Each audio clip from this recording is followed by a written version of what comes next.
Well, this talk that we're going to be listening to here is just some good old boys.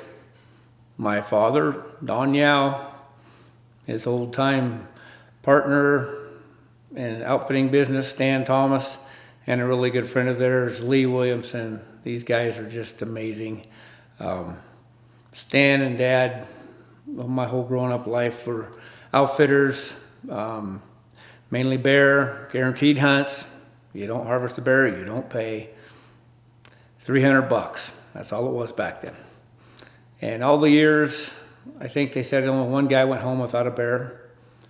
And amazing. Anyway, and Lee, he helped them a lot too. He's just a great guy. I mean, I can't say enough about all three of these guys. They've had such a huge influence in my life. And anyway, so we brought them all together so they could talk about old times. They hadn't seen each other in years. And so we're just going to sit down and listen to some of their stories and what they have to say. And it was really kind of their sons, Brian Thomas. Stan had another son that spent a lot of time with us, was Bob Thomas. He certainly was there a lot of the time. He was just a little younger than Brian. But we had a great time. They had me out there doing this stuff since I was 3 years old. But yeah, it was some wild, great times. These guys are truly legends in their own right. So we'll just sit around, let them talk, and enjoy old times. All right. Okay. Everybody ready? Yep. Yeah. Anyway, this is my dad, Don Yao, Lee Williamson, Stan Thomas, and they'll introduce themselves a little more, but these guys they were out when I was a kid. I grew up, and Dad and Stan were outfitters, and Lee worked with them a lot and helped them a lot, and we hunted all over since I was just little bitty. They started hauling me around, I think I was 3 years old. Yeah. And I can't say enough about these guys are great people. So anyway, we're going to listen to some stories and what they remember about all this crazy time. So. Well, I can tell you where I will start mine, I guess, is when I first kind of remember Don Yao. He was working for, I think, Christensen Brothers there at Walderville. And I think he was kind of a logger, wrangler, cattle wrangler, everything guy for them. And I was working for Cruiser Brothers, same area. And so I'm not sure how we exactly met, but I do know Don's father-in-law was a good friend of the fellow that I was with, Glenn Good, Slim the Shot.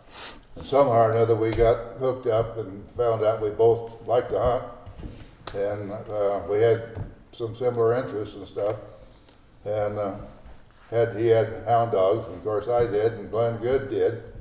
So that kind of made us some commonality to get together. But wasn't long about that time, about 1965, I think, or so. My little woman that I had flew the coop, and I had this boy over here. Brian was about 3.5 years old, which would have made Randy maybe was 4 or 5.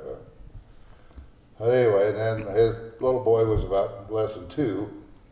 And so when this happened, somehow or another, we had a buck hunting trip planned to come over here at LaPine and go hunting. And Don had been over with Hallworth or somebody hunting the year before and was going home, and right up by the 9 mile marker somewhere, this butte off on the right, some bucks run across the road in front of him just before dark or something, and he remembered that, and so that was hot on Don's mind to get back and catch up with them a year later.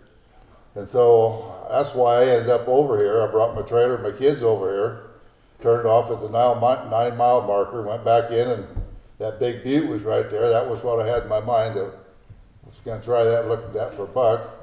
So I went up there and found a little road that pulled off, went in there and parked the trailer. And me and the little boys, we took off for 2 or 3 days. We was driving around looking for a place to try to kill a buck. And anyway, that was my first recollection of buck hunting over here. And so I'll let Don got anything to add to that. And I got some stories to tell from that. But anyhow, that was our first hunting together that I'm aware of. Yeah, I got some stories to tell. Have you ever? Yeah. Oh, God. Yeah, I was making one hunt out there. hadn't seen too much. And Stan was off to my left and was making a drive, and a little old towhead come by me, and he was doing 100 miles an hour right towards 10 hours. Stanley, here he comes! I said, what, who's shooting? Oh, it's a nice little buck. I said, you lying son of a bitch, you never had a horn.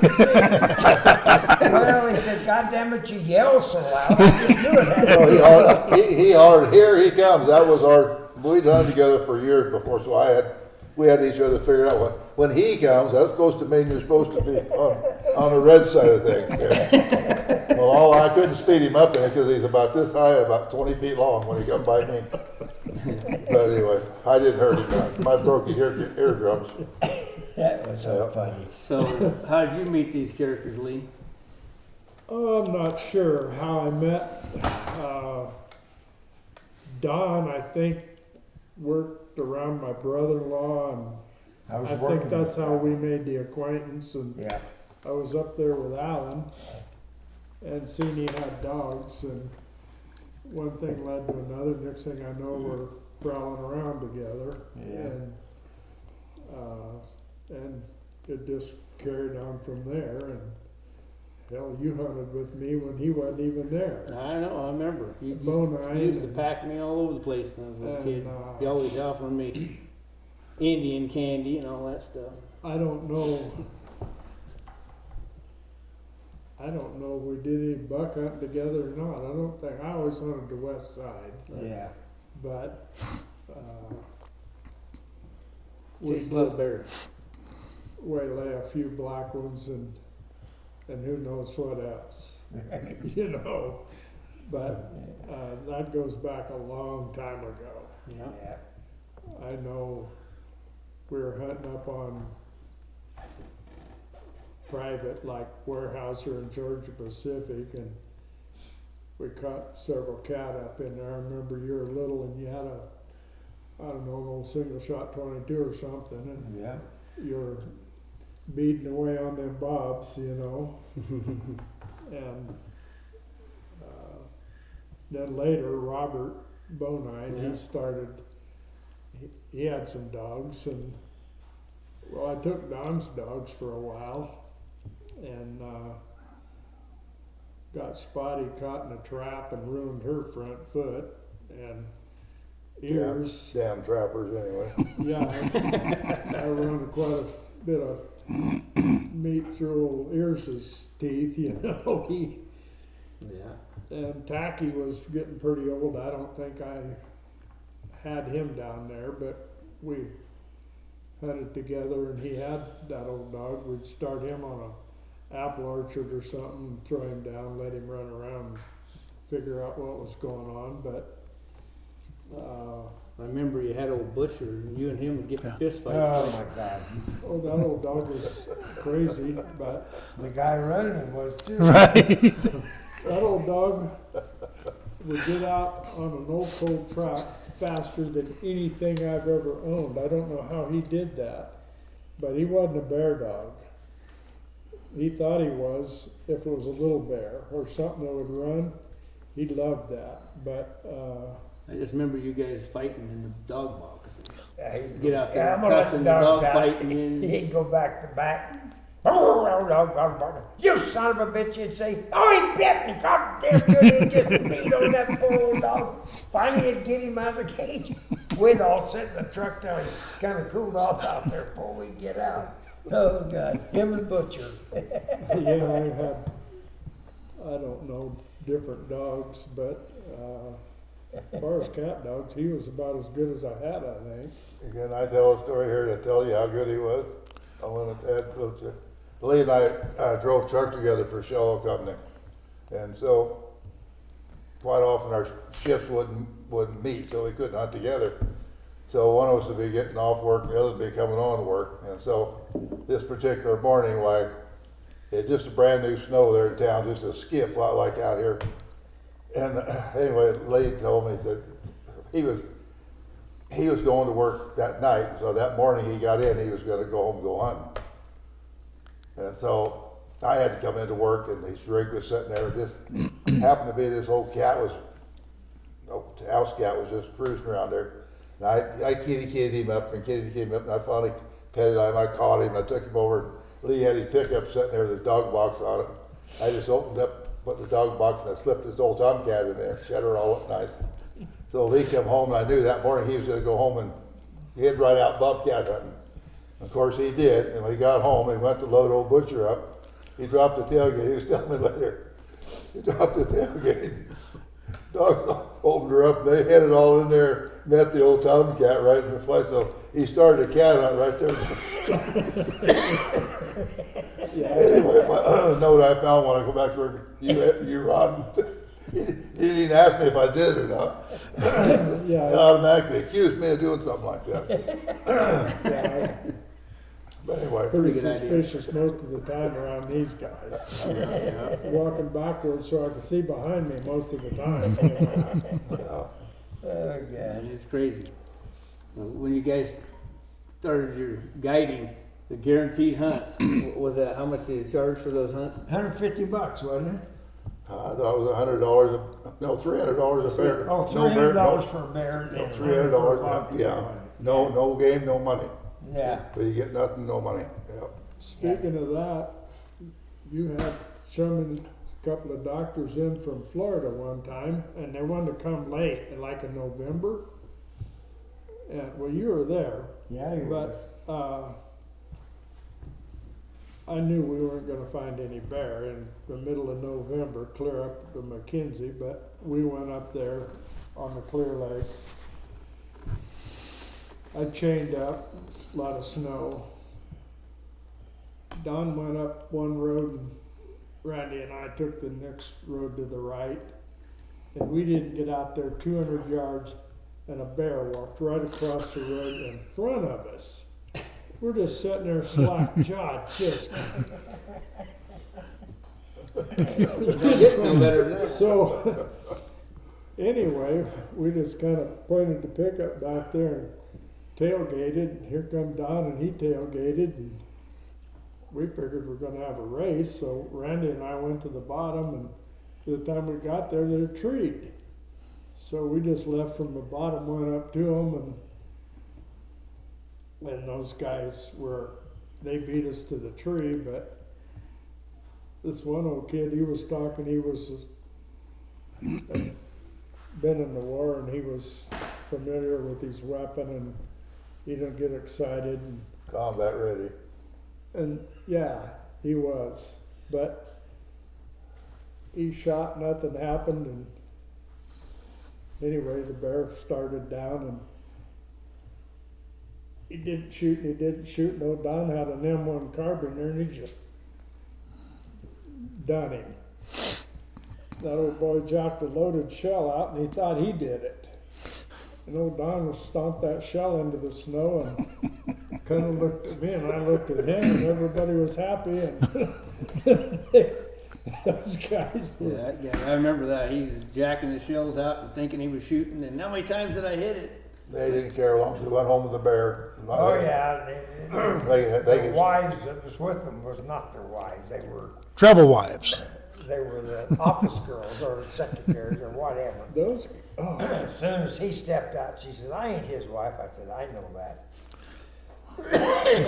these guys were doctors, Yeah. you know, and they were scissor bills, to say the least. But Lee told them how to eat the kidneys. Wanted to try kidneys. No, Lee said, "Well, I can tell you how to cook it. How's that? Just boil the piss out of it." well, that's about it, you know. That was so funny. Yeah, we hunted a guy named John Rowe. He was a commercial air pilot from Yeah. Dallas, Texas. Every year he come, he brought a new wife. He wanted to know if he'd bring his wife. Every year he'd bring a new stewardess. And finally, the last year he said, "You want me to bring an extra wife for you?" No, we're good. We don't need any. But yeah, he'd bring a different stewardess every hunt. Yeah. We had those pilots one time down the coast range, and That's what he was trying to find the easy way out. There ain't no easy way. He kept flaring off. And Stan says, well, that son of a bitch. And so Stan goes around the hillside and catches him. He said, I'm going to tell you something, you bastard. If you do this again, I'm going to gut shoot you and leave you here. Boy, he was right on our shirt tail the rest of the way out there. He didn't even get out of sight. Then that old guy that had that bar, me and Stan treated a bear down the bottom of that canyon, and he shot the bear finally, and it took us about 5 hours to get up out of there, and it would have took me and Stan 20 minutes at the most. But boy, he was something to get out of that canyon. Yeah. Fun times. But they were really good. I know Brian will attest to this, but we'd be going out there and I was real little, and they'd be after the dogs because we didn't have tracking collars at that point in time. There was no such thing. But the way they're going, they realize I'm holding them up, and they put me on a stump, and they tell me, if Stay we there. come, you stay right there, and if we come back and you're not there, we are not looking for you. I'm like, I become really good friends with that stump. We're here. I'm right there. But I think they would have looked for me. But they did. And then, they were, or they, another thing they'd have you do is they go back and get the clients and stuff, and there's a bear up a tree, and they leave me there with a switch. Now, if he comes down, you just beat him on the ass and run him right back up that tree. And I'm thinking back as that just wasn't real healthy for children. No. It made him tough. Brian started school up in McKenzie there, and he'd been going to school for about a month or so. I got a note come home, brought it home from school for Dad. The note said, Mr. Thomas, it's wonderful for children to have imaginations, but I think we have a bit of a problem with your son. I need to have you come to school. I need to talk to you. And I said, well, so what are you doing at school, Brian? It's causing some problems. I said, I don't know. I said, well, what are you telling them? He said, well, I tell them about our hunts and stuff. And I said, and show and tell me, you tell us some things. I've been telling them about hunting. So I dug around. I had 2 or 3 pictures of him and Randy and him, the dead bear and stuff, and I put them in an envelope and I set it back down there. Never heard no more from her. So I finally got down there to parent-teacher conference, and she came over and was all apologetic and said, I could not believe a young man like that would be involved with something like that. That same thing happened with him. The teacher said, yeah, Neil exaggerates. Yeah. Said, well, pray. I can imagine where he learned that from. That's what those kids did go, and then they'd talk about what they did over the weekend or something, and she brought that up. And I said, well, he isn't exaggerating. That happened, and I don't know what she thought. I didn't care what she thought, but there's so damn many of those. Maybe he told the story about you shooting the horse. Neil shot the He shot the horse. He was like 4, maybe. I don't know. He wasn't very big. I know that because Lee had a horse that needed to be put down, and back in the day, it's kind of like you take care of things the way you're supposed to. Kind of like poor old Christy Nome for shooting the dog, but he had to put down a horse. But they get, they're thinking all the time, because because we got to shoot the horse, we might as well just haul it up in the woods and shoot it up there so we can also use it for bear bait. Sure. Yeah, so everybody does that. So, they haul it way up in the woods, and Lee gets the horse out, and Neil, like you say, he's probably only 4, and he goes, Daddy, can I shoot the horse? Sure. Hands him a big old hog leg, and I'm thinking, oh great, we're gonna have a wounded horse. I'm probably 15 or 16 at the time, I don't know. He touches it off, horse drops like rock. Boom, pulls him backwards. Well, I think I peeled a ham off of that for dog food. Yeah, I think you the did. bears could have the rest of it or something, but Well, I tell you what, I remember this vividly. So some people had it spoiled because their dad had a Suburban, okay, with a trailer behind to haul their dogs on. But there was no crew cab pickups or extra cab pickups or any of that stuff. So when we wanted to go with Dad hunting and he had Lee or somebody else, well, the big boys got to ride up front. And if you wanted to go bear hunting bad enough, you rode in the dog box. And, we'd spend and then if, you know, during the day, we'd ride up on top. I remember riding with Randy on the dog box and hanging on for dear life once they'd get a bear going. It was just like, Hang on to that chain. hang on to the chain. They're doing 70 miles an hour down them old dirt roads, and we're just like flopping over to the sides. So, and I remember this because Randy was he was a very talented individual as a young man as well. But you probably don't remember this, but the first time I'd ever heard the old Dan Tucker song, and that was one he had memorized. I can't say it now, but oh yeah, he would just go on. It was quite an impression upon young me. So, yeah. I had Randy with me one day, and I had a dude with me, a guy named Jimmy Dillard. But anyway, we were down there somewhere, I don't remember now for sure, but anyway, we caught a little bear and walked in. I think Kevin Wigzell was with us. Yeah, I remember him. And anyway, went in there and that guy popped the bear, and he was a mayor of Harrisburg, and he sent me a newspaper clipping, Vietnam vet kills bear, you know, like it was really something. And I guess it was for him, Right. but Talking about old Wigzell, we took him on a bear hunt one time we was up White Branch, and the dog's tree right on top of that. Oh God, it's steep. But there's a road that goes around the other side. So Wigzell wanted a big bear. Well, I knew from the track he wasn't a big bear, so we started up that mountain, and farther we went, pretty soon old Wigzell says, you know, I don't care if it's big as a rabbit, I'm gonna shoot him when I get there. So we finally get up there, and it was a small bear. He shot it, and I said, well, let's head out of here. And I turned around and went the opposite way. He said, where are you going? I said, I'm going out the road. It was only a quarter of a mile to a road on a flat surface. You son of a, you know what I said. But we got our money, didn't we? I'll tell a story about this Wigzell. He had a service station down at Cresswell.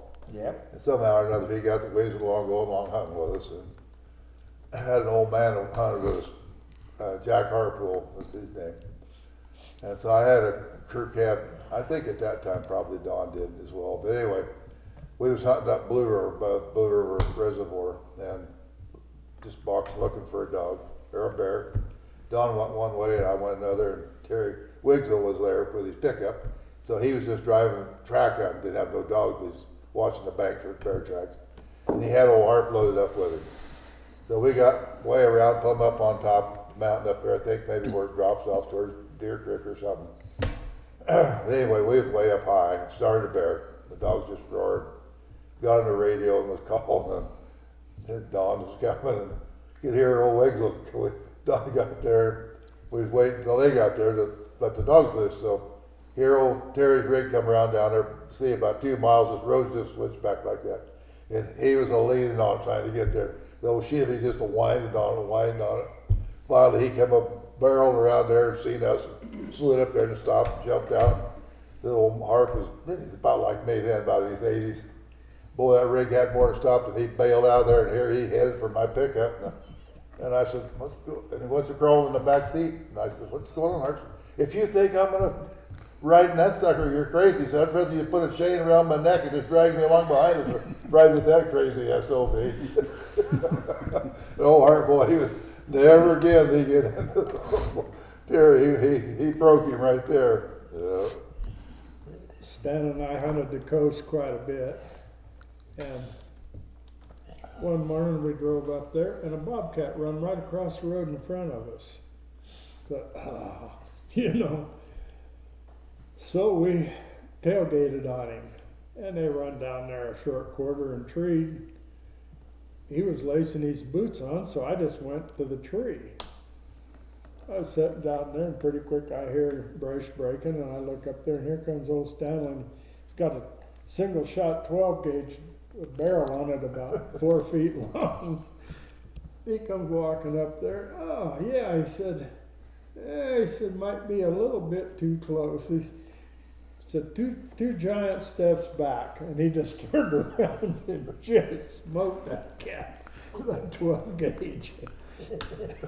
But he was always 2 giant steps closer or 2 giant steps back, and I mean the piss and the shit would fly like when you shoot a bear. And sometimes you didn't tree him again, you know, it was just a little bit skittish. Yeah, oh, Anthony got that, Brian's got it now, it's killed lots of stuff, it's a 3-inch single breakdown, 3-inch show gauge. And that was my night hunting bear gun at night, no slugs in that at night. When you get a big old kerplunk in that, you knew, you know, get a piece of it pretty good. But yeah, that's the old gun that's killed. Well, I killed one spike buck, it was legal buck. Well, almost legal. John Matthews had a Almost tag. legal. John Matthews had a tag. It was when you could hunt over here for a month, then go home and hunt, go there, ways up, go up Nelson Creek, bear hunt. And looked out there about 100 yards, this little spike buck was just standing there looking. And I had the old Ithaca there, and John says, I got a tag on my cabin. So I rolled the window down, and I slipped a slug in the 12 gauge, popped it, and I tried to held about the top of his head, and hit him right square in the end of the nose. Anyway, that was about the only buck I ever shot with Ithaca, was that one, but it was mostly a hunting with a dog's gun. Yeah. Yeah, so who was the guy that turned the dog loose and I almost killed your dog when the bear come That down was and Wigsell. I ran, oh, it was Wigsell? I ran in Wigsell. there to grab the dog and the bear almost killed me and then I was all bloody and Dad started beating on me and He I'm killed like, the I don't dog. know, who should have got, Yeah. He said, Bullfrog. At least we got the bear. Yeah, Dad that's said. about as close as I come to killing a human being right He there. said, I wouldn't have traded that dog for 100 goddamn bear. All right. Yep. Dan and I were over on the Siuslaw, and I think we're snuck in there on IP, but we caught a bear, and so we slipped in there and kind of parked somewhere where nobody would see the rig, but we got in there, and there's a pretty nice bear sitting up there, and I don't know whether he shot it or I shot it, but it hit the ground and we started turning dogs loose and heard something and looked up and here come a buzzard just like a wood duck coming down through the maples and the buzzard? A buzzard. And he lit on a spike knot right where that bear had been sitting. Right, exactly. That was his last day too. And the Dogs didn't know what to chase. it was a buzzard. black and it was coming down and The dog said, they- I wasn't grab the bear, that buzzard. Yeah, that was. and it's hard to believe, but that's the truth. That's the Scouts Honors stuff. Lee told me, said, I knew, he said, I told you, when I went out to your place, they have 2 big fir trees there, when I get out there to go hunting, the buzzard was sitting there to see which way we was gonna go hunt. Well, they followed us. They did. That's funny. I hadn't heard that one. When we were elk hunting up there, the ravens knew those pickups. I swear to God, they knew those pickups. And everywhere we went, they went. You know, it was, gonna be meat in the pot. Yeah. Oh, yeah, Something to pick on. right. yeah, you and your dad, we were up, I don't remember for sure, up above Bare Bones but it was Christmas break and there was snow on. We were up there and we caught I don't remember, it was a sow and cubs, I don't remember, but we treed them over there and Robert tried to film them, but we didn't hammer any of them, I don't think, that day. I think there was 3 cubs. Anyway, the tree was full of bears, and anyway, I had Neil and Cindy with me, and you were with him, and I don't know if Pat was with Robert or not. Probably was. She liked to go. She got in the dog box when it got late at night, and Yeah. and Sleep. Cozy place to sleep. Yeah. Spent a lot of hours in one. Yeah. Last time I seen Robert, he was shoeing the neighbor's horse and he come down to visit. And he had a little girl with him, pretty little girl. She's probably 4 or 5. I said, "How's Pat?" He just kind of stiffened up and looked at me and he said, "I buried her yesterday." Wow. I didn't have a clue. It's hard. Yeah. Sad deal. Yeah, She's a that- good girl. she's a good girl. Yeah. Her and Randy would be up hunting and Seems very claustrophobic. yes, and Randy would grab her around the head and shove her in the snowbank and god damn, she'd come out of there and toenails and he took off running. She'd kill him. I was kind of worried, but. That was So we'd be driving down the road, and poor Patty would be in the middle, me and Robert, and we started going.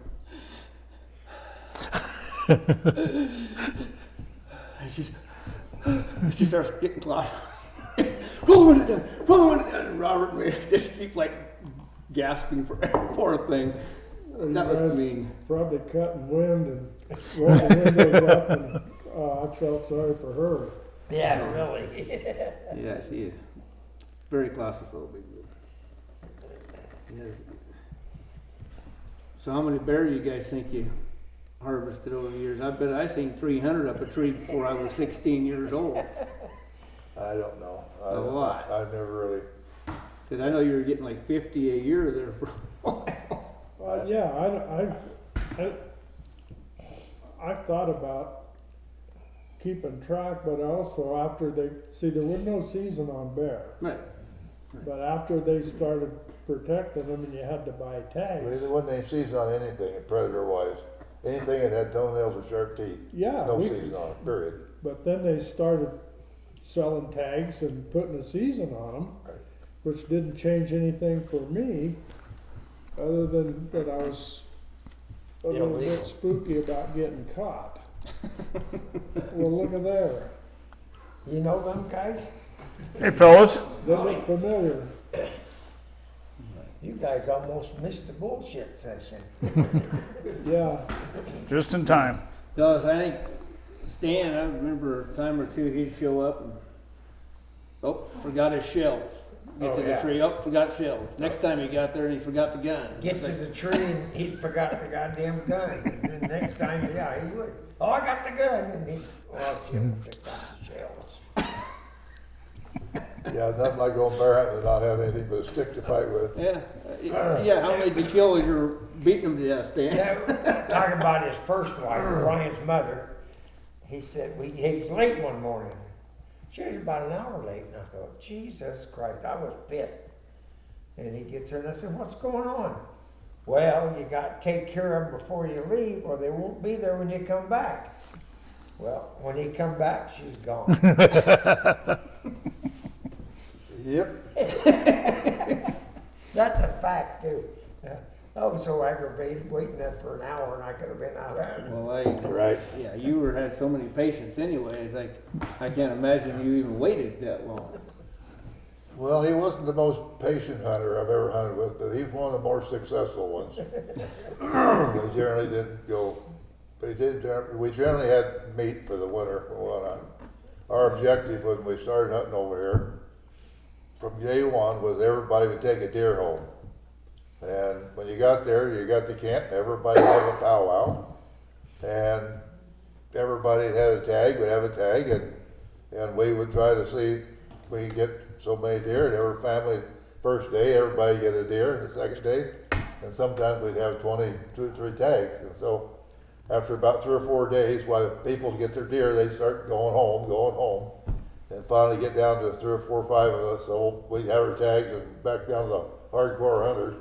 We filled them tags quite a bit, and we go home and fill them in Western Oregon. So everybody ended up with a deer. So we bought a tag for a reason, and that was used on a deer. It wasn't to buy for the state to subsidize them. So. I think most we ever killed that one year was 27 deer. And I think the least we ever killed was about 13. Right, something like that. Generally, first weekend, we generally fill about 10, 12 tags the first weekend. That was when there was a lot of deer. Yeah. Right Nowadays- Now over here, there's, At the 19-mile marker, the road turned left. We went up there one day and we killed 6 bucks up there. Randy shot the tail off of one. He shot and here he comes walking out with the tail in his hand.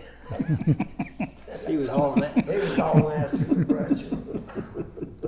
That's all I got. When we were coming up here this morning, I showed these guys, they're on lookout for the high bank and that wire on the bank. Yeah.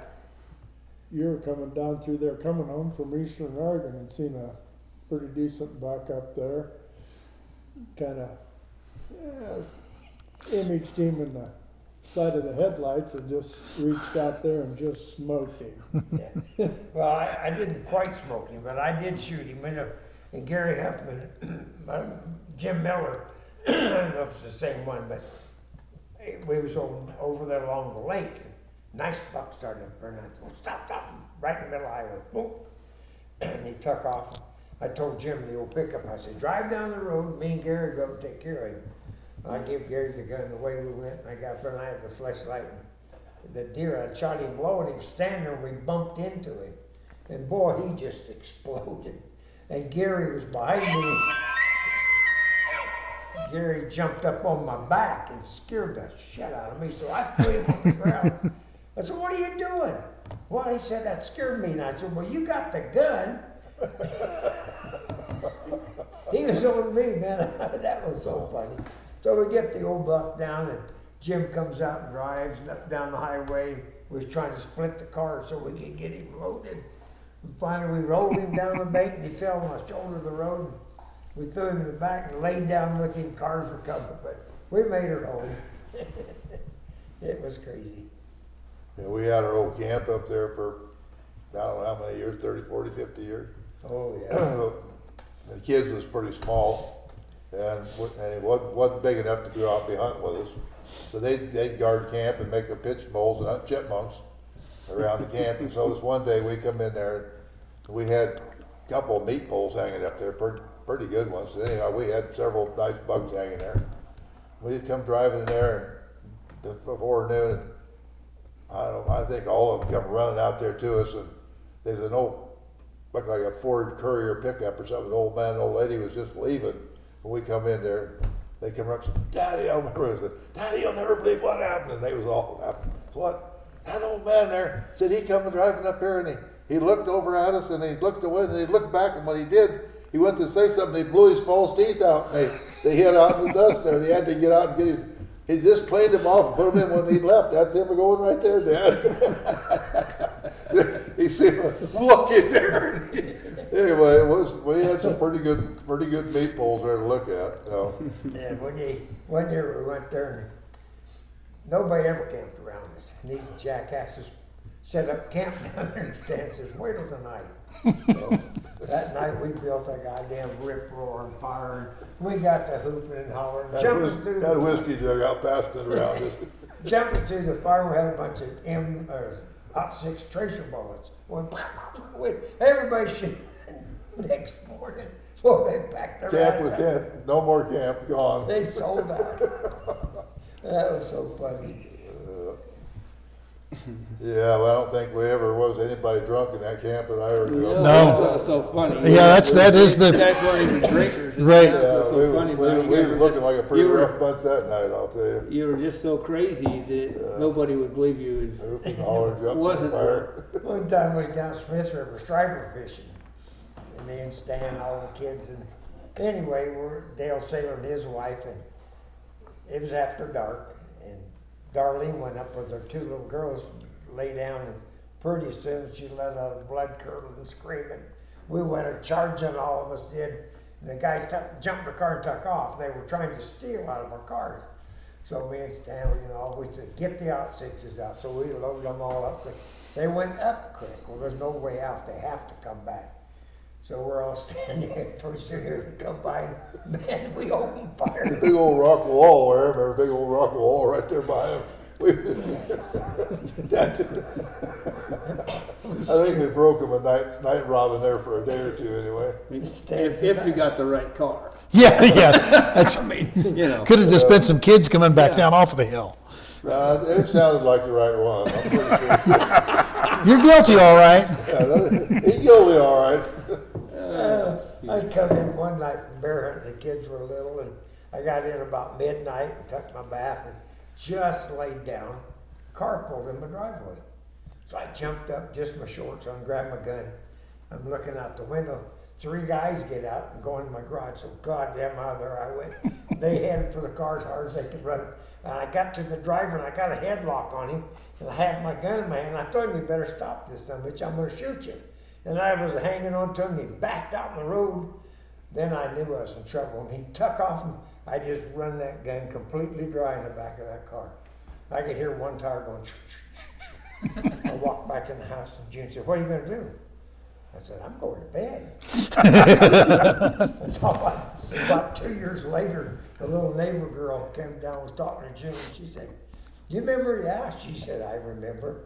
Said, that was my boyfriend, and boy, did he learn a lesson. He never went back to anybody's yard again. I should have just dropped the gun and pulled his head plumb off. But I didn't get it done. I wasn't thinking about that. You dragging your bare feet. I was barefooted. That was hurting worse than anything. I lived there in Elmira. That was just the last place leaving town. So if somebody broke down or ran out of gas or whatever, night, walking back, that'd be my place they'd come to. And at that time it was first having the hippie fair out there. And there's some hippies that had lived in that old house before I bought it. They evidently, I think they had it. It was a pretty scroungy place when I got it. But anyway, we sitting there one night, looked out there and hear this old Volkswagen hippie bus come driving in. It had made a circular driveway like that. And it pulled in there 10, 30, 11 o'clock at night, and it's sitting out there. I could see a couple of cigarette smokes were going inside there. So I didn't do nothing, took the old shotgun again, went out the back door, went out and I come walking around there, and I meant to tap on the glass of the door. But the thing was down. I didn't know it when I went to tap. I tapped this guy right beside the head and turned around and looked at that shotgun barrel right there. Holy shit. And he just, he couldn't talk. His teeth are clanking together. Finally, one of the other side says something, and I said, what are you guys doing here? He said, we're looking for a place to camp. I said, you camped right in the man's front yard and now you come to the house or anything? It's a good way to get your head blown off. I said, if I was you guys, I'd camp somewhere else. Now get out of here. You can hear the old Volkswagen whining all the way to Omar.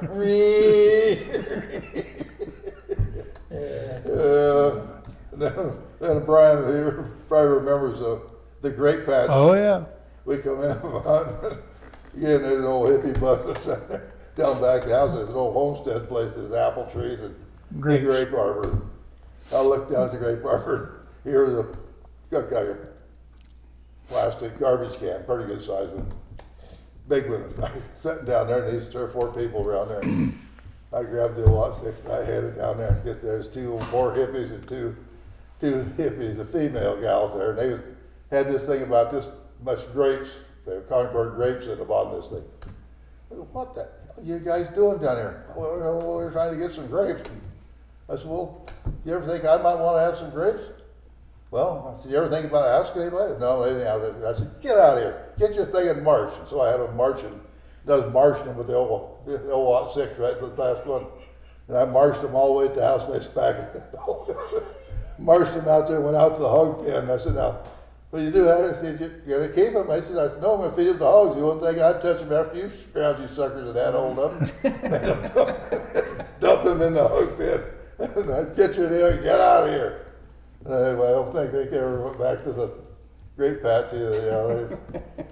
So yeah, so sorry about that with the hippie deal, but that just didn't work very well. He's a pretty good hippie, though. Yeah. I figured it out, or he wouldn't be here if it wasn't. He'd be bald-headed right now. So The day ain't over yet. Right.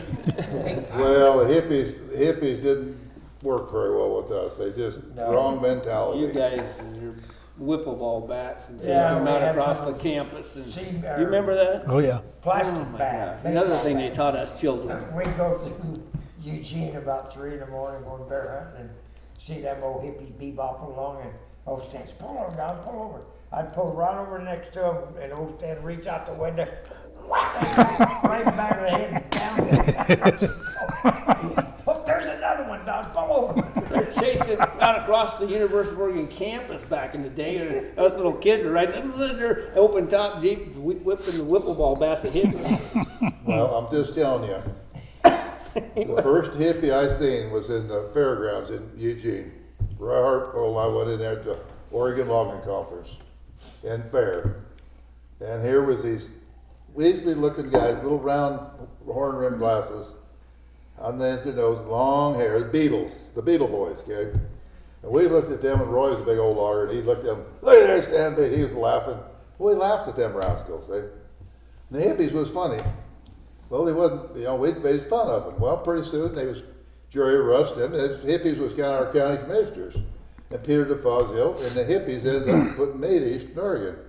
But they took over a political realm. They finally took over our White House. Bill Clinton was a big pot smoking hippie right there in the White House.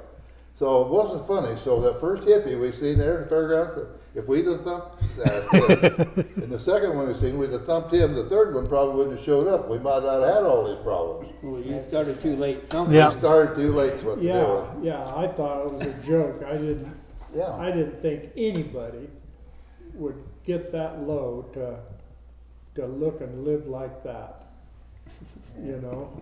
Well, what's left over now is the briar patch. I call them the street rats over there. We've still got some. Now they're old gray hair, long hair, whiskers.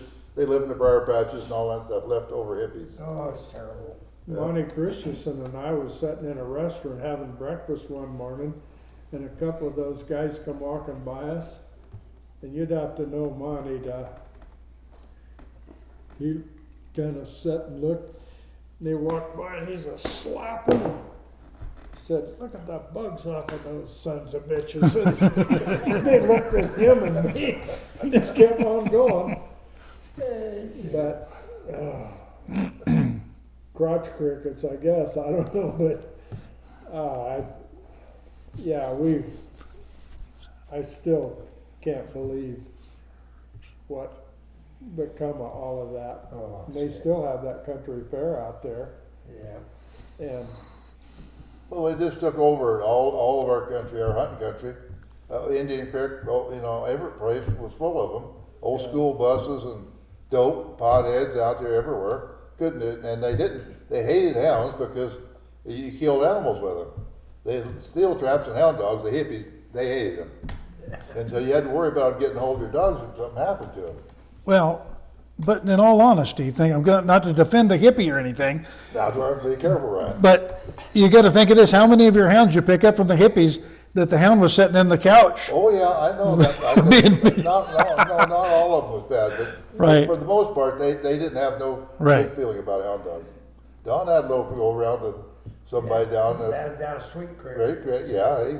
Don Hallworth borrowed my dogs and lost them down there and couldn't go back. So this no phones, no cell phones. I go down and look, couldn't find them. And I called June about noon. She's crying. I said, "What's the matter?" Oh, this guy called me and said, "If you're not there by 12 o'clock, he's shooting every one of your dogs." So I just called state police, and he said, "Well, I don't know who it is, but I think I'd tell you where to go look." So I went to this ranch and pulled up, and there's my dogs tied. I just got out and unhooked all my dogs and put them in the back, and out of the house come this old man and two big old twin boys, big old kids. And the old man started in on me, said, "I ever see them dogs again, I'll kill every goddamn one of them." I said, "When you kill my dogs, you're out of the cattle business." "What do you mean?" I said, "Just what I said. You shoot one of my dogs and I'll gut shoot every cow you got on this place." And I meant it. Yeah, But then them two boys, they get tough. Old Bill Beebe was with us. And after we finally got it all over, he said, "God, you did a good job, Don." I said, "You stir them some bitches up. You just swear to God he was going to hit you, and then you'd let them cook off. Then you'd stir them up again." Yeah. But I meant it at the time. I would if you kill my dogs. Lee had one killed. He knows. Yeah. yeah, Yeah. I got in more trouble over that than anything since, probably. And there's a couple of scissor bills that they was hunting agricultural land. There wasn't any ag land even close. And that dog was bawling lost. I put my vest out, and he tracked himself back, and he stayed. He was a homer, you know. And I walked back in there the next morning and found him right in the middle of the road, just shot full of holes. And the angle was, I mean, you shoot down like this, you shoot right through something, but those guys were back quite a ways. And they took my collar off. And so I went home, and I was pretty hot. And so I went back up there. I guess I threw my saw in, went up and cut a load of wood, and when I come back, there was a car parked at that gate. And I got out and looked, and it was the same boots that had been up there that morning that shot my dog, same tire tracks. So I just sat there, and I didn't know it, but Betty called the state police because she knew that the shit was going to hit the fan if I run onto those guys, and she was right. But they come walking back down the creek, down Guiley Creek, and I was just sitting there, and the state cop pulls up. And he said, "Are you the guy that had the dog shot?" And I said, "Yes." And he said, "You stay here, I'll talk to him." Well, this guy started lying. I had to remind him. I was up there, followed the boot tracks of my dead dog, and it was the same tracks, and somehow or another I got a hold of the guy. And the cop jumped on my back, and anyway, I got an assault or some damn thing, and it didn't end well, and I lost a dog. Right. Yeah. I remember we lived up Hills Creek, end of the road. Hippies come up there. First off, they were in my meadow there planting marijuana. He was just a little guy. I said, "Randy, let's go up the creek and look at what they're doing." So we go up there. I snuck up on this gal, and she was thinking. And I said, "What are you doing?" And Jesus Christ, she's up here. "What do you got there?" And she said, "Well, it looks like a tomato plant." Randy said, "No, it ain't, Dad. That's marijuana. They teach us that in school." He's just a little guy. I told her, I said, "You get your ass out of here." So a little later, we had another guy. He'd go up the back road at dark, or before dark, and he'd come out about dark. So I called the sheriff. Me and Randy followed him up. We found where he was watering his stuff. So a cop calls me back, and he says, "Well, Don, there's just not enough plants. We can't do it. Nothing for you." I said, "That's okay. I'll take care of it." I said, "He'll be back here Thursday night." So me and Randy and a couple of neighbor kids were out there, and it's getting pretty dark. Here he come walking out. There's two of them that time. I said, "Come here. I want to talk to you." "What do you want?" I said, "Come here, goddammit, I mean it." So he comes over there, and I told that son of a bitch, I said, "If you ever come back up this creek again, you ain't going home." So he got in his pickup and headed down the road. Well, the cop got worried about it, so he comes driving up there to check on things, and he passed that guy, recognized him, he turned around, and then the guy tried to outrun him, and he got him at Jasper's store and got him stopped. He come up to us laughing later. He said, "That's a fight. You scared that son of a bitch to death." Well, you were waving a gun in his face. Yeah, there's little things like that. Kind of bruised him up a little bit. There was a whole lot more. You leave out a lot of things that I quite remember. But anyway, he told that cop, "I'll never go up that creek again. That's the meanest bunch of son of a bitches I ever seen." So that's exactly why you guys had that place. Cause I told Dale, they was looking for somebody that would tend that gate so they wouldn't be coming around in the back way. I said, "Well, I know just the guy, but I know you out there." And then there's an old man living there. He was an ornery son of a gun too. boy. And so they had to deal with him. So Donald took that old trashy place, made a nice place out of it, but it was a place like that where people were always coming. That guy's name was Joe Davis. Oh, yeah, yeah. And Yeah. so Dale Coozer's lawyer sent him a thing, you gotta be out certain date. So we were going up the hill, Randy's little guy, Dad, there's a tent, let's go look in that tent. I said, no, don't go in that guy's tent, it might be making home brew is what I thought, or alcohol. So he left that night at midnight. Me and June was up peeking out the window watching him go by.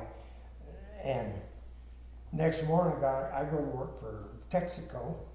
And I come back in about noon and the boss says, Don, the FBI was here today looking for you. I thought, shit, no.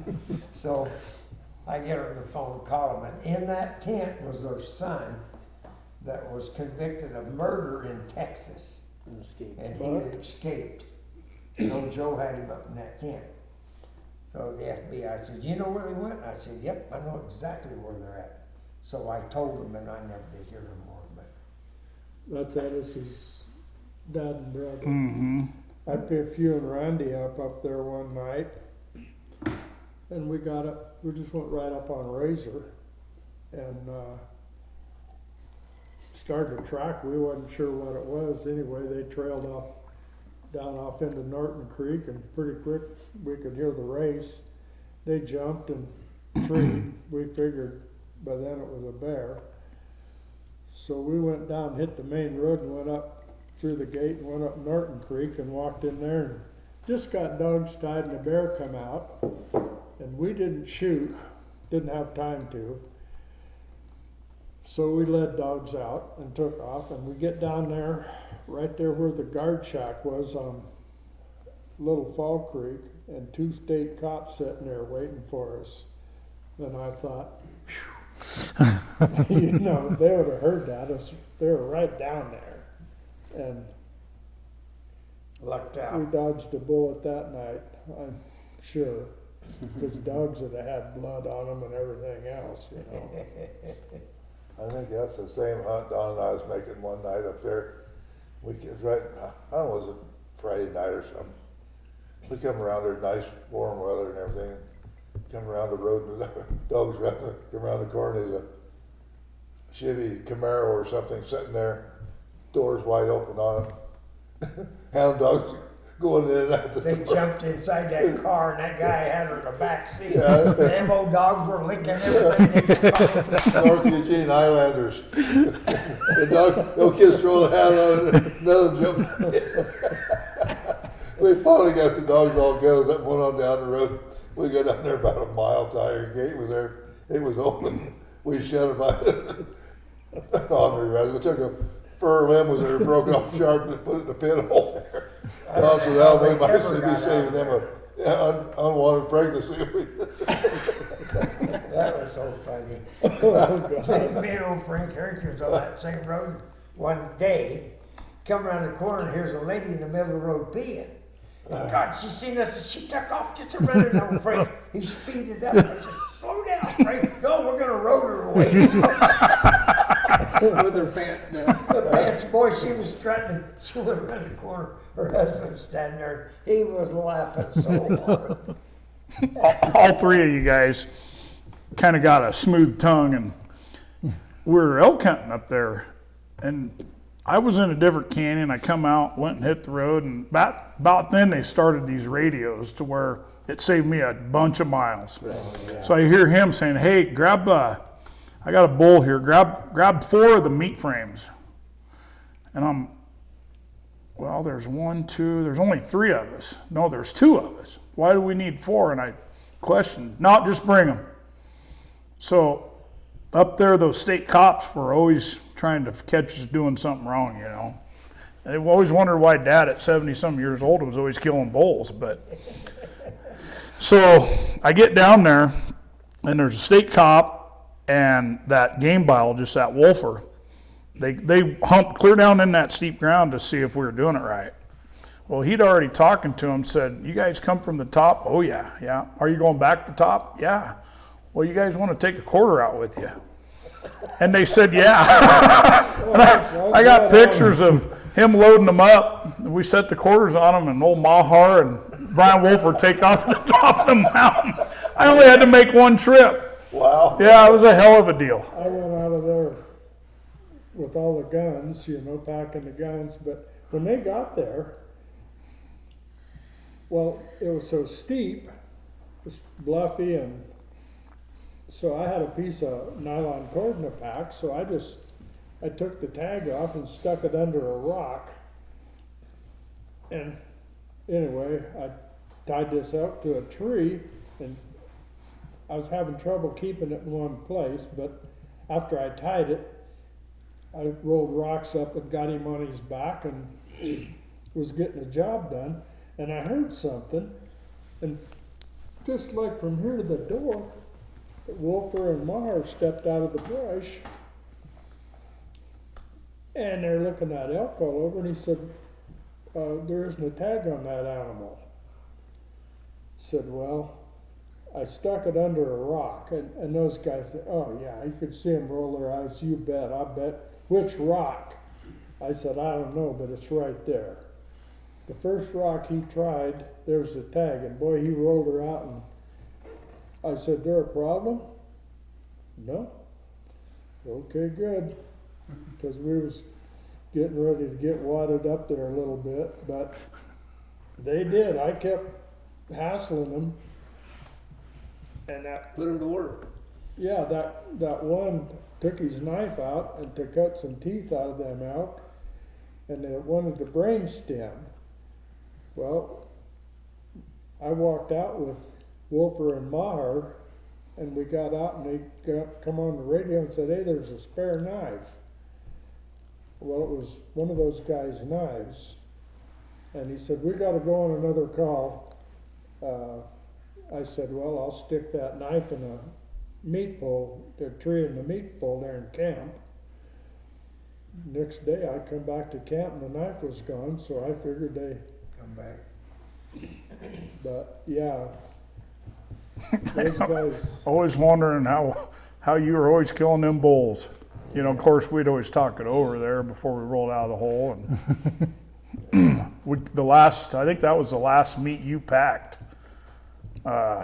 We got into a bunch, and I think there was 3 or 4 bulls laying down there. And I said, don't pack, just watch, take pictures. And I got busy quartering elk. I turned around, and he's gone. He grabbed the quarter, and away he went. So I chewed his ass when he come back, and I got busy again, and I turned around, and he's gone. There's the second one. And we're pretty steep ground, and he's 72, 74 probably. And I thought, okay, well, this is it. Here he comes back again. And I said, you're strictly on the guns and the pack. You're not packing any more meat. And I kept an eye on him that time, but that was 70, I don't know how old, 72, 74, somewhere in there. In that kind of ground, still packing meat. Didn't make any difference. I figured I was, Had to be done. Oh, if he ain't pulling his weight, he ain't doing much, I like to eat them. I like to hunt them. Or I just like to be around when it's happening. Right. Oh, yeah, it's fun. It's all part of it. Yep. Packing's the funnest part of it. My crazy wife, she does that same thing. She'll get a quarter of an elk, and she certainly ain't built for that. But she'll go till she gets hurt. And she has. We had a lot of good hunts over at Unity and Burnt Creek over there. Thinking about our camps over there, them days there wasn't many places where you air hunted. It was generally bulls only hunting, and we had that area was air tags.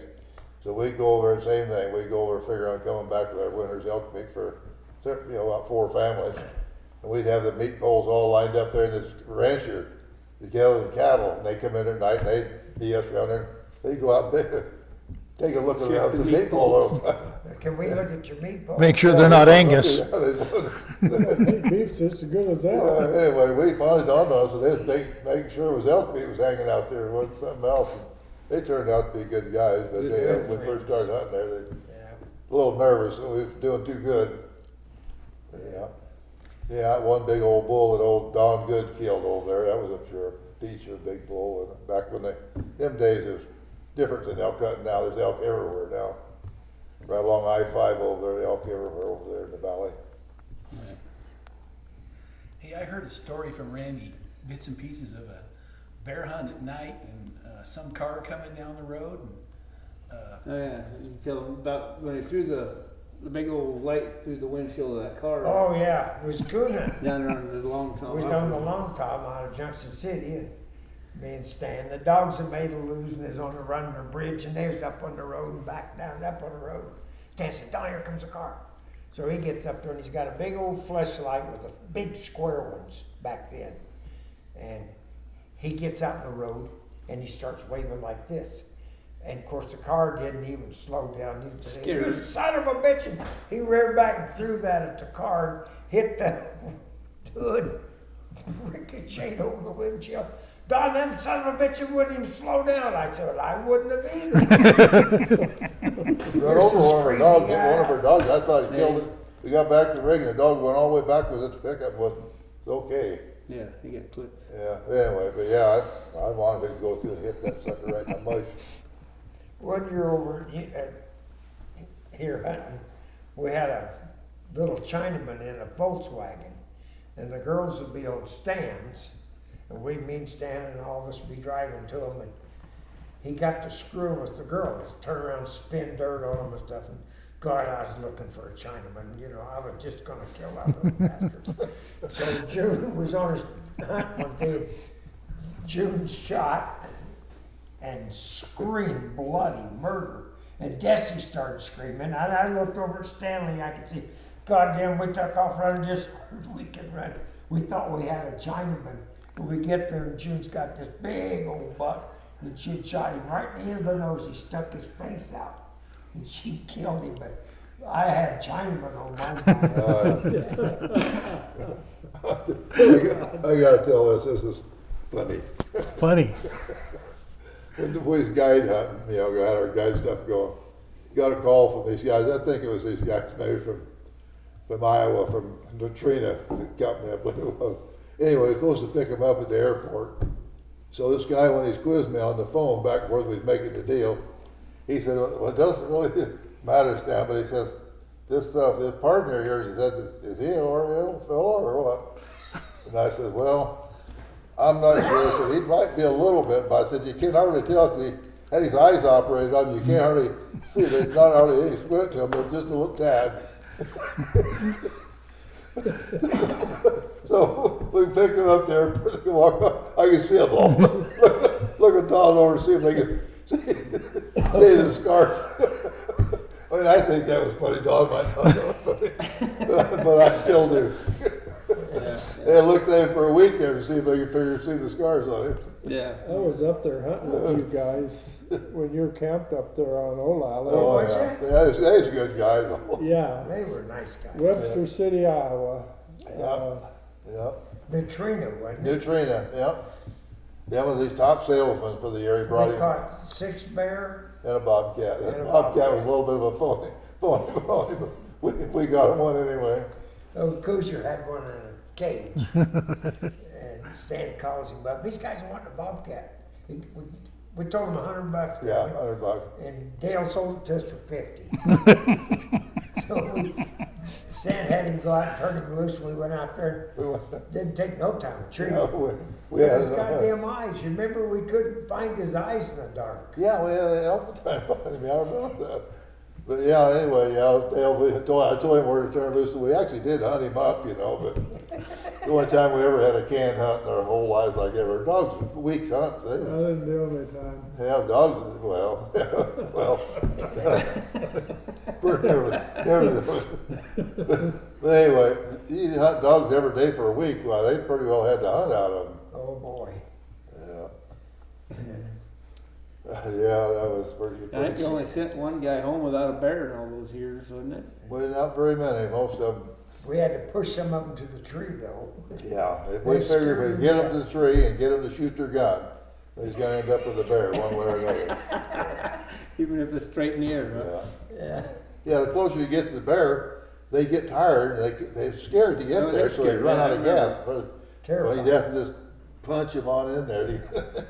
Well, that old kid up there from Webster City, he stopped and tossed his cookies a couple of times, and there was good fresh side creek there, and I'd have him wash his mouth out and everything else. And Hell, old Harp made it to the tree. Right. No, anyhow, it's just that, look, these old kids, especially from the south, they'd heard all these stories their whole lives. You know, I'd shoot a bear and then bullets ricochet off their head and all this stuff. And so when they get around the bear, they just, you know, they wanted to kill one, but they wanted to brag about it, but they scared to death of it, honestly. Yeah, they sure were. So what about the football player that you guys took? And the packing the bear out and never seen a man with such tremendous power and strength?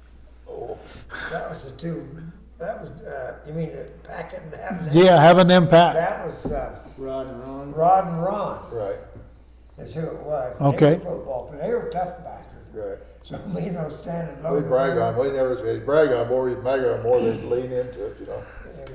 We'd say, man, you're doing good. And they'd just keep pumping, and then they'd get the other one, he'd try to outdo him. We didn't even have to back. Then that big old kid of Wilson had, remember old Lurch, we called him? About Yeah. 7 foot tall, eyebrows. Mark, yeah. He was up there one time, we had a bear down the hole, this fella like that. We got this guy loaded, and old Mark was bragging on him. I never seen a man with power like that.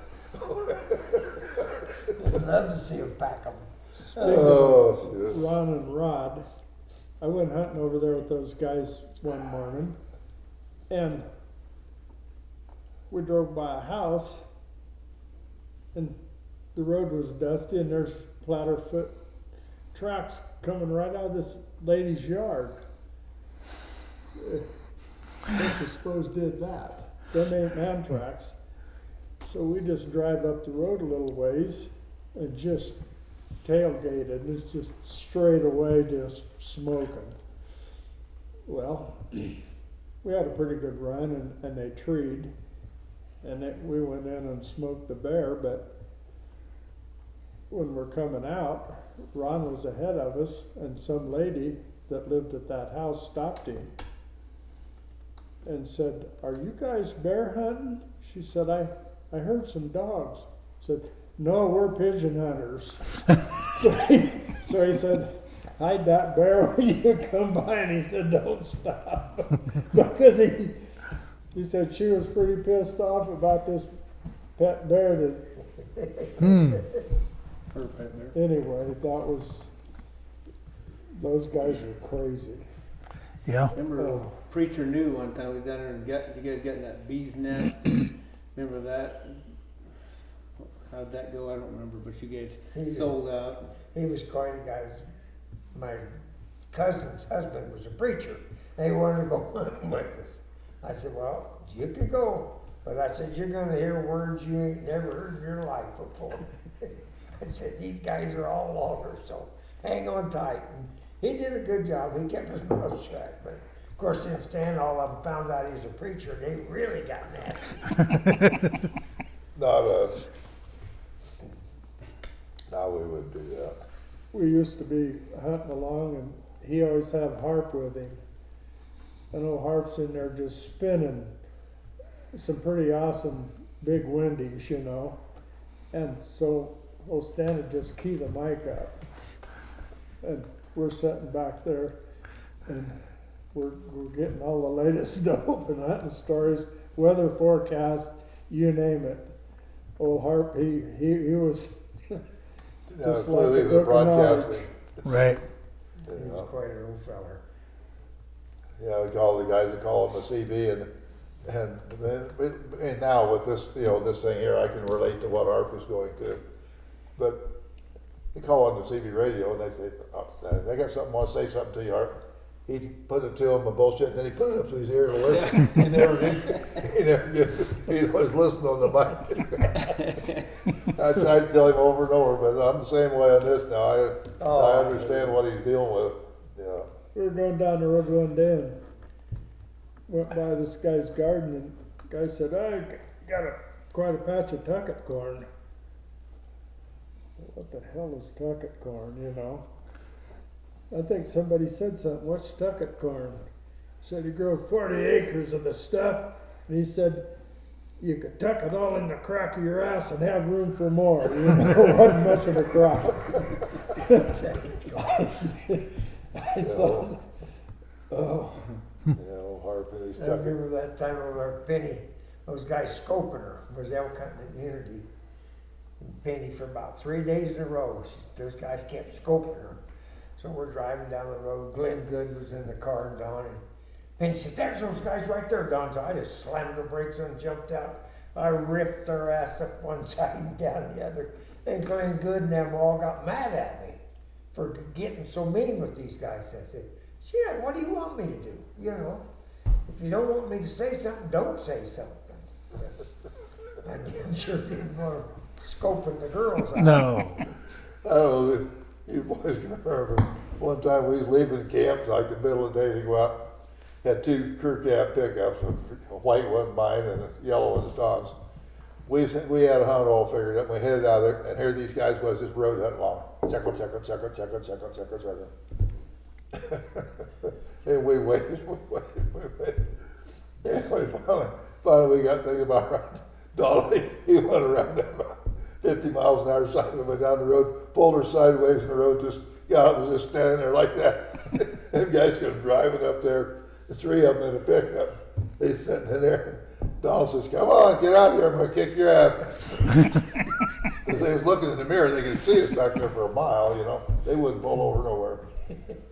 Finally, he says, either get out or I'm gonna yard you out, I'm gonna kick your ass. I went through that thing in reverse. It was an auto. I bet he was going 45 miles an hour. They cranked it up. You remember that? No, I remember him Oh, gonna kick a lot and kicking people out. Right. I remember over there one time elk hunting, these 2 guys were sitting in the road talking. So I thought, well, shit, I just took a side road and went around and come back out to the road. And just as I got there, that son of a bitch went by. Oh, I thought, oh, man, I got home here. And that Suburban. And I took after that son of a bitch, and that old Jeep was just bouncing the road. I took a hillside and I just went around that son of a bitch. It's a wonder I didn't kill him or get killed. That was crazy. I remember you guys gonna go down the highway and somebody be going slow and you say, you take them on the left, I'll get them on the right, and you got it back. One is in the ditch and the other one. I remember going up toward shit, I'm lost now. But anyway, we were going to Cougar. And me and you was in front. And this guy was, you got around him on a straight stretch and this big wound. You know, come on, Don, there ain't nobody coming. So, boy, I whipped it out of a blind corner and I went around that subject. I bet he thought I was crazy. Well, if you get somebody you trust on the radio, you can You can do that stuff, yeah. We used to do that all the time trucking. But As long as there's no side roads. Right. Oh, God, those were good times, though. Yep. Well, we I first, wonder why my little wife ever stayed with me all the well, time. the little wife sitting over there, the first when I started getting all screwed up here. We started our hunt over here. Camped on this road up from the butte up there. And you can see the butte right from camp. So first morning, our first hunt, I had it all figured out. We'd drive out around the far side of that. And I think it was Gene, your brother Gene, Don, and I. Maybe Dave, I'm not sure. Anyhow, June was a stander, and Grandma, Don's mom, was babysitting all the kids. So we had this, that was the first hunt I had it all designed after my weeks, or 3-4 days of scouting there. So anyway, we got all scattered out around there and started up over the knob.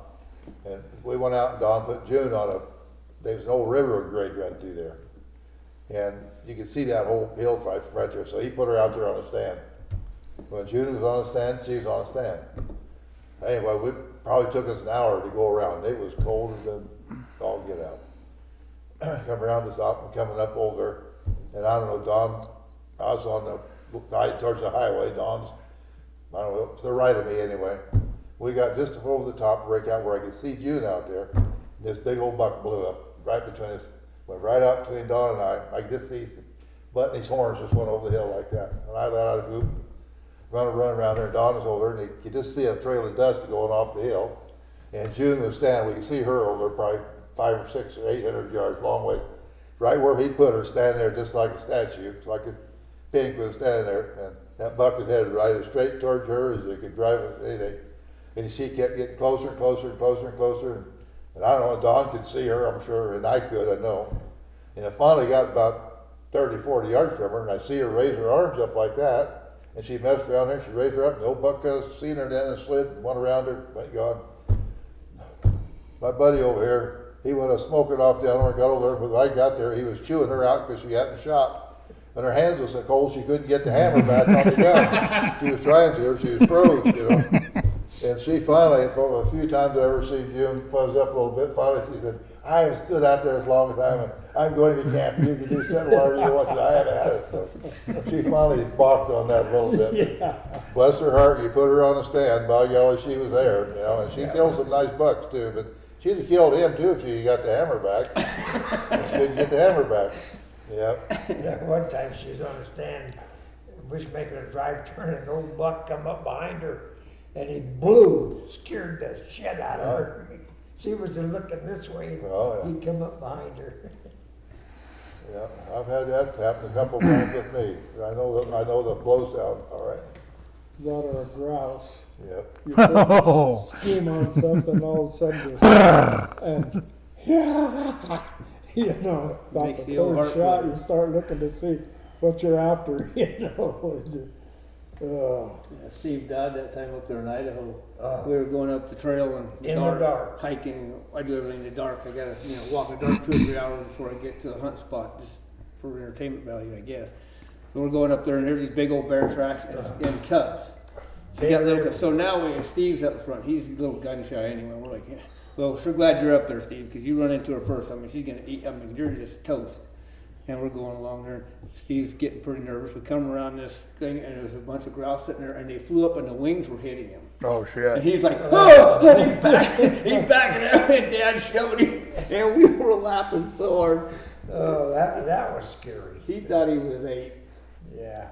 Well, the most grouse I ever was around hunting was over at Enterprise in that country over there, Joseph. Them big draws going off in towards the Naha River and stuff. They're just full of grouse. And they like that. They just, you'd be slipping up there and they just blow out on you. Yeah. There's lots of them. Never grouse hunted there, but just, deer and elk hunting there. I'll tell you, I like buck bacon and elk, but them blue grouse, his kids got into them up there. We took them right to camp, and we didn't just breast them out, we cooked them all. Got a skillet going, and They're tasty. we had enough of them, we couldn't eat them all. Boy, I love them things. Yeah, they're good. Once in a while, you get one of them old timers and it's A little tough. chewing on Yeah, boot they're leather, but a little chewy, yeah. yeah, it's kind of like that mountain goat. It's like chewing a Michelin radio.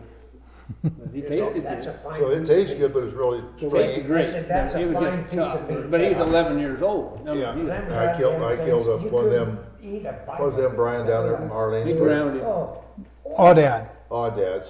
It tastes good though. We ground it all up. they had a good, easy hunt too. Oh yeah. Oh, yeah. Slept on all night. I can before, imagine. man, you know. Oh, yeah, yeah, it always makes it a lot more fun if you're laying on a rock, Yeah. you know, all bed up. We went up for a scouting trip and she wanted to go look at him. So 26 hours later, we came back. Right. Pretty swell Did you scouted. guys have On supper foot. off the end of a stick, or What's that? did you eat him that night? Did you? We ate something. I chewed on it for a while.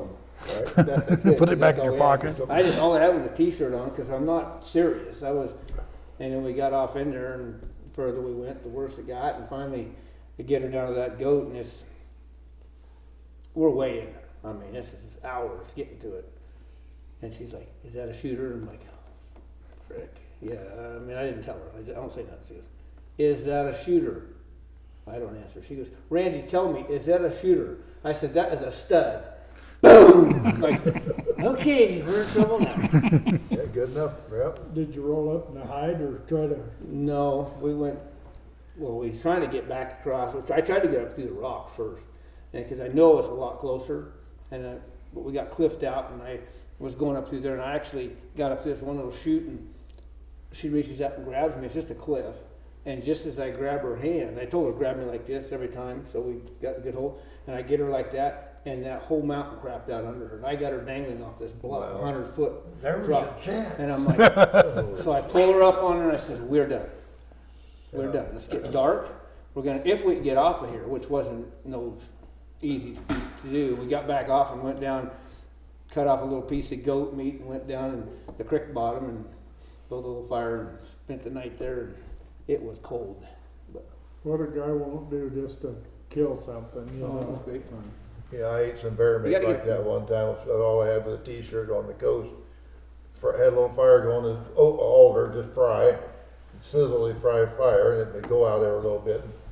And I roasted bear meat, that's all I had on the Yeah. stick, you know, no salt, no pepper, just, Yeah, we took the meat bags, the quarter bags, and that's what I was putting on those little skimpy quarter bags. And it was better than nothing. oh yeah, a lot better than that. But yeah, that coast country, it can be hot in the daytime, but boy, in the evening, it cools off even on the Well, coast. that Hell's Canyon the same way. It was Yeah. down around freezing and sure at night and hotter than heck in the daytime. But Well, them hunts, you remember them when you go through Oh, yeah. something like that, That's while you're good. sticking your, I always say it's a lot more fun if you get the misery factor up. yeah. Yeah, Then you remember. Well, our hunts over here, that same first hunt, we come into camp after June had the buck run by her. And Donald says, well, you got any other smart ideas or something? I said, well, I got a place over here, I know where there's some bucks. So I said, I don't know how we're gonna kill them.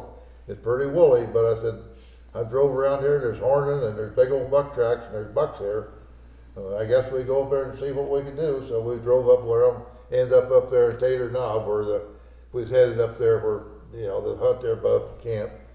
And we drove up there and every little bit, they just, wasn't a lot of deer tracks in there, but they just lone walking tracks, horning every little bush out there, all horned up. And so we got up there and the little skid road went off. We went into that triangular piece of ground there, the wrong direction to really hunt it. But you know, I don't know whether we went from there. I think maybe Don and I may have went around. But anyway, Gene went out on a little old road there, and June was somewhere there on a stand. And Don and I went out around the other way. I was crawling on my hands and knees in places. It was that thick at that time in there. I mean, it was just dog hair. And I hadn't got in there very far, and I heard bang, bang, bang, bang, and it sounded like horns hitting on the. And I let out a whoop, and Donald over there. He didn't do like I did. He didn't do anyhow. The buck run over and about run into Don. I think Don maybe he got a shot or a shot in the air or something. That sucker flared off, went plumb across through the hunt there and run right into Gene.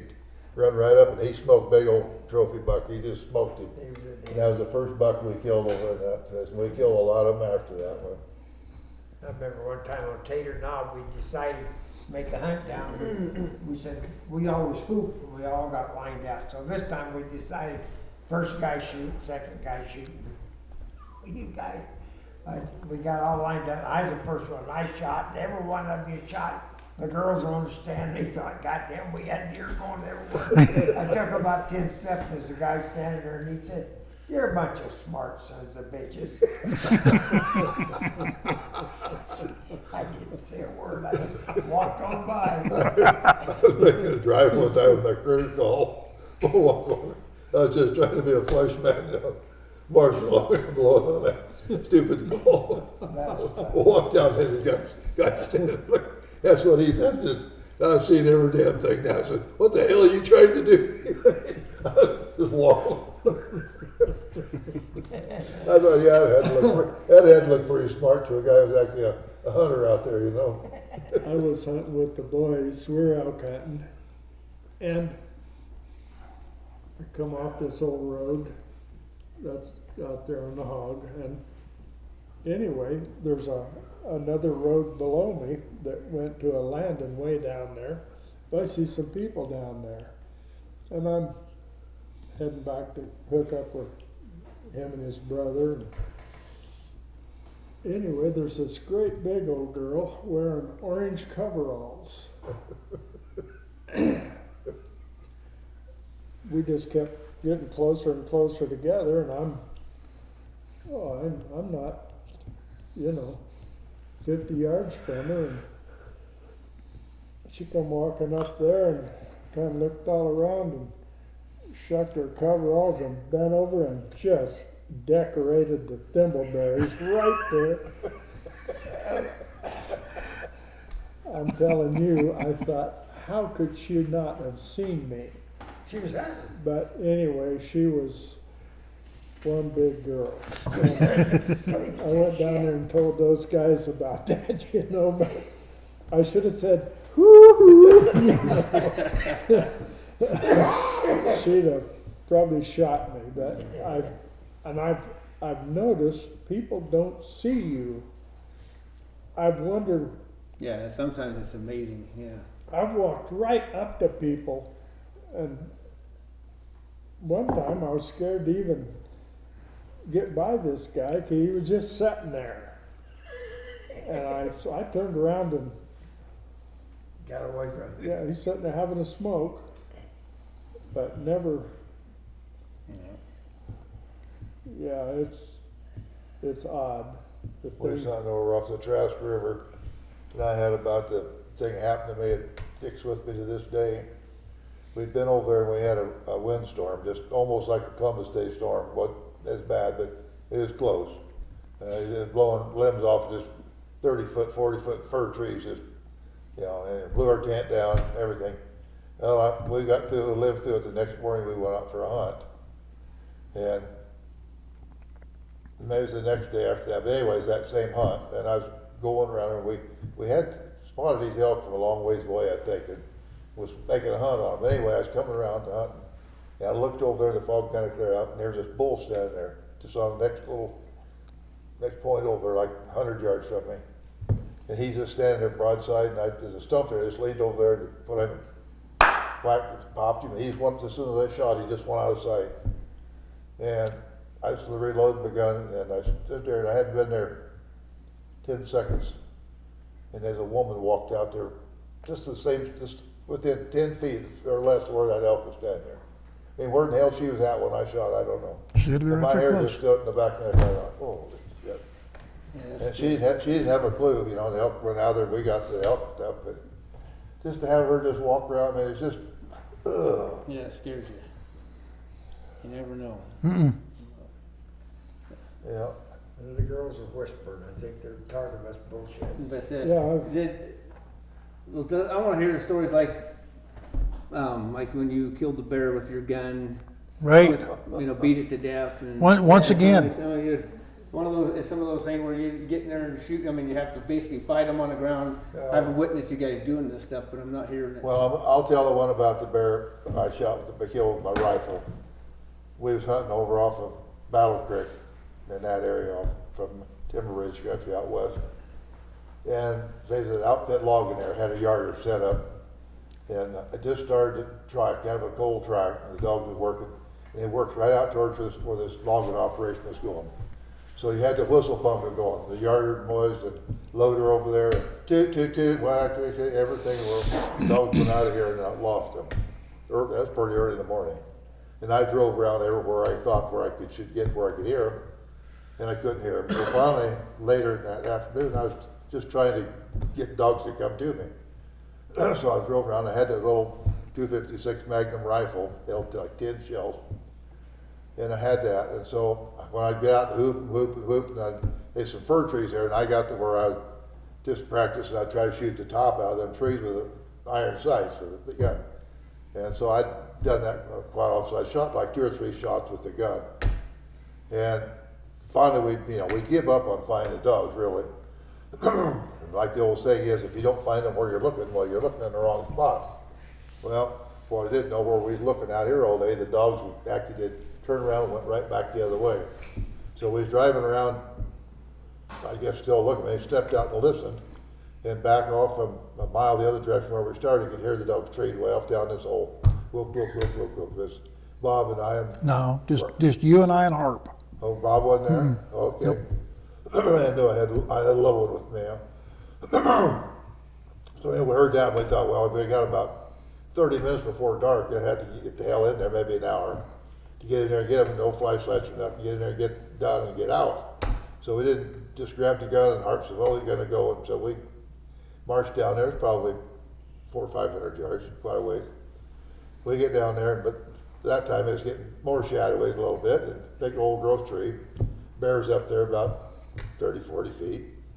I started tying up dogs, and I had about 1 or 2 dogs tied up. And I told Brian, I said, watch that bear. If he starts to come down, let me know. And so I had just maybe got about the second dog. And Brian said, Poppy, Dad, here he comes. So I stopped what I was doing, got the gun. I looked around. By that time, the bear was about 20 feet there, I guess. And he stopped there and looked around, and I thought it was just right. So I shot. I shoot him in the head. When I shot, he just ran around, and I just smoked him somewhere along. Just burn him. Kind of like Trump. Yeah, anyway. Yep, trumped him. Yeah, he just turned everything loose and just dropped right straight down. It was pretty steep, about 30, 40 feet off into the creek. And he hit there and was rolling down, and of course just dogs and bear and everything was rolling down that hole. And I hollered around the harp. I said, watch Brian, let's stay the hell out of the way, watch Brian here. And so I just bailed off there after I got down there, and everything was fine. Jacked the celly, and I got down there and got the dog cleared back, and I stuck the thing out there right in that bear, right in the air, the smoky snap, no shell, out of shell. Sounds normal. Right? Yeah. So here I am. By that time, my thing's starting to clear out there a little bit. And all I had was my gun in my hand. I looked back, and they was up there about 30, 40 feet from me. The bear got up, started out of there, and the dogs, of course, all around him walking. So I took right up, I was following along. I don't know what the hell I was going to do, but I was following along, trying to stay above them. And I got there probably maybe 200 or 300 feet, maybe. And the dogs, they just walked. He was sitting at bay, and he never run. He just walking. And I got there. Remember, there's a big tree, about 3 foot through fir tree there. And I got that, and there's a trail coming up by there. And he was coming up that trail. So I got behind the tree, and I thought, well, he comes around there, I'm going to pole axe him. Yeah, that was my plan. Well, everything. So he got coming. Everything was coming fine. He got up there at that tree. He almost got in range. He stopped, and he just looked up, and when his eyes met my eyes, I thought, holy shit, I see him go like that, and I just sold out there like the Yellow Jackets was after me. I got about 30, 40 feet, and I hear all hell break loose. Looked around, and the dogs, and they was just stirring it up. He had that same little dog who got killed up there at the bear dropped off, killed him. Bullfrog. A month later or so. Had him right by the belly, just shaking him like a rag like that. And I had the gun, I run in there and I hit that damn bear right there, just hard as I could hit him right across the face. Just knocked him flat. The stock flew out of the gun, went about 6 feet there. I grabbed the stock and I beat that sucker till the brains was running out of his head, out of his ears. And they had him all subdued, and the dog, he had 4 big old puncture holes in his guts. Anyhow, he survived that, and then that got killed with a dropout bear later. But Yeah. so that was that son of a gun. So. But that was pretty exciting times anyway, so. That was mine. I remember Tacky got his jaw broke off and that Oh, one was yeah, shut. he locked jaws with a bear, and it just broke Tack's bottom jaw. He was laying on his chest, and he'd still dive in on that bear with just the upper head part of the teeth. But we got that one killed. Another one he got down, I turned around and looked, and he'd locked jaws with that bear. And I ran up there and I locked 6, and I stuck it right in the ear and pulled the trigger. God, old Tacky backed out there. He was deaf after that. It just ruined him. It just ruined him. But he's Yeah. still hunting. Yeah, I don't know how they had an ears, because, we shot around them quite a little bit. Dogs' ears are more sensitive than ours, I'm sure.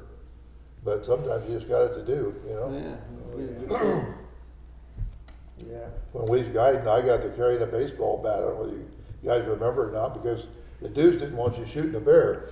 And so if they come out and they wasn't dead or wasn't quite dead, well, I had that bat. I could just whop them over the head with that baseball bat, and then there wasn't no more bullet holes in it. I did that, a few of them, but I got one up on all out of quick with my mom, and my mom was probably 70, 75, and this old bear bay all day long. We bayed that sucker. Just about dark, I told Mom, I said, I'm gonna try to kill that bear. I went in there, fern was about that high, and I couldn't gain on it. I knew I was gaining on it. Pretty soon the old bear was right there, and I went, pow! And I went to jack a shell in, my gun jammed, and the bear turned a somersault come running at me, and old Tacky and them dogs were like they were holding him back, hanging on. And he was dragging them, and I finally got it in, and he got right up there, I killed him. But I didn't pack him out, I just walked out. Who was that rolled that bear out of that tree? I think I had to hold a dog. And I come running down there, and there's a little creek there with a little 2-foot waterfall, and that bear's back in the creek, and you got a hold of the top of its ears. And you had a pistol on, but you couldn't let go because it was getting it was getting too strong. And I couldn't let go of the dog because it was going to tear up the dogs. We had them all tied but a couple, and they were pulling me. Yeah. And I don't remember who had to come down there and grab that. I just jumped off of I don't know, 10 or 12 foot into a deep hole and grabbed on, and I didn't have gloves on or nothing, but anyway, the crazy bear I had him floating on his back, but I couldn't pull old Thunder Chicken out and give him a good one because I couldn't let go. Yeah. I don't even know why the hell you had a hold of him in the first place. Well, because the dog, But, man, maybe there was one that got loose or Ross something. Sloan he was in trouble.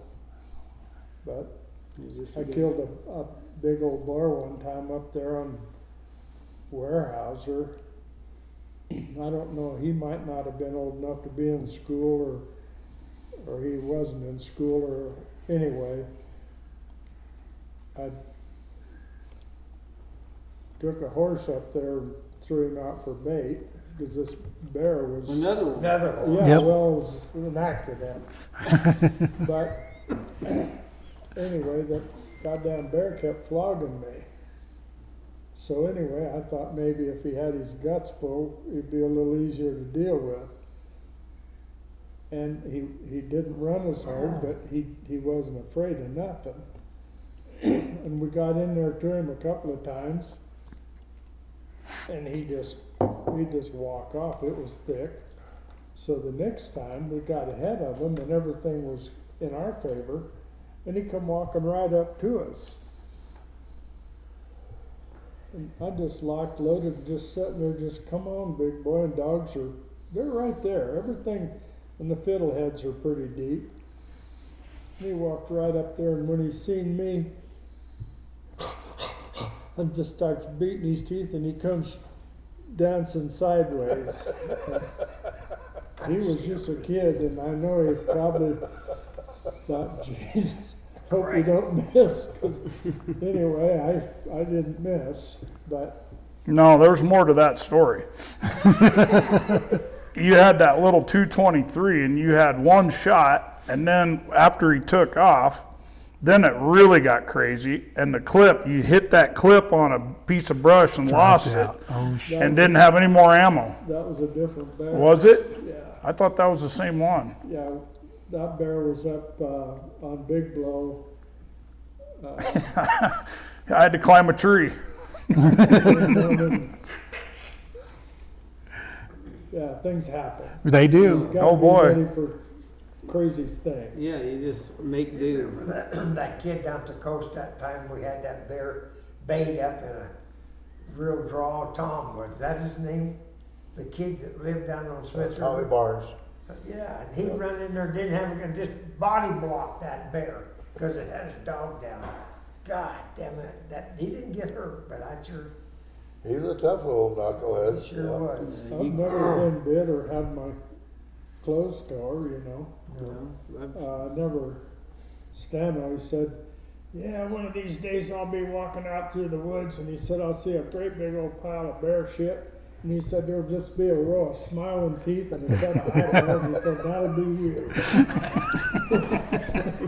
But it never happened. And I was glad. You guys, Yeah, smiling teeth. Oh, we lost power. power down. We lost everything. He quit. Yeah, probably run out of batteries. Okay, I thought you were pushing. I'm ready. I'm ready. I You don't might know need to repeat that, because that was pretty how we're cute. hooked here. Well, I hope you enjoyed listening to the old guys talk. We actually had a glitch in the recorder shut down on us, and I went to fix it, and these old guys are like, we're done. They're starting to rip mics off, and they're done. So maybe another time we can set them back down and not even mic them up, just let it be what it be. And I think the mics made them nervous because I noticed that they didn't, some of those stories they actually held back on. They had a lot more to say, and a lot of the things they did do, I think they were nervous to even say what all they did. They were just a little on the tough side. And boys been through some things and survived a lot of stuff and had a lot of fun. So anyway, I hope you enjoyed it, and till next time.